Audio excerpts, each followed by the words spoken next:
9 জুলাই আমার বাপের বাড়ির কমপ্লেক্সে একটা বিয়ে বাড়ি ছিল। আমাদের কমপ্লেক্সের একটা দাদার রিসেপশন ছিল। আমার হাজব্যান্ড কাজের জন্য যেতে পারেনি, কিন্তু আমি আর মা গেছিলাম। আমি গেট রেডি উইথ মিটা তো তোমাদের সাথে শেয়ারই করেছি।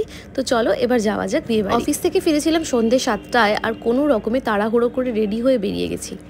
আর আমার বিয়ের শাড়িটা তো আমি একদিনও পরতে পারিনি বিয়ের পর, তো ভাবলাম আজকে পরি বিয়ের শাড়িটা। শাড়ির সাথে ব্লাউজটাও আমার বিয়েরই ব্লাউজ। 9 জুলাই তো কত বৃষ্টি হয়েছে তোমরা জানোই। কমপ্লেক্সের বিয়ে বাড়ি হলে কিন্তু সব মুখগুলোই প্রায় চেনা থাকে, আর সেটাই হয়েছিল এখানেও। যেহেতু আমার বাপের বাড়ি সেরকমভাবে আসা হয় না, তাই সবার সাথে এখানে দেখাও হয় না, কিন্তু এই বিয়ে বাড়িটা হওয়ায় এখানে সবার সাথে দেখা হয়েছিল আর খুব ভালো লাগছিল।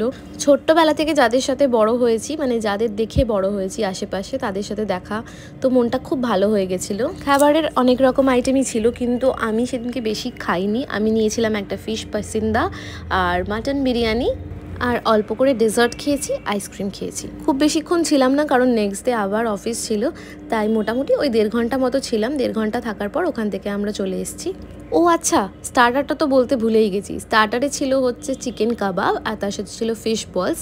তো আমি 2টো ফিশ বল খেয়েছিলাম আর 2টো চিকেন কাবাব খেয়েছিলাম। আসলে পৌঁছাতে এত লেট হয়ে গেছিলো যে কফি বা মকটেল বা ফুচকা কিছুটাই খাওয়া হয়নি, তবে মজা হয়েছে প্রচুর।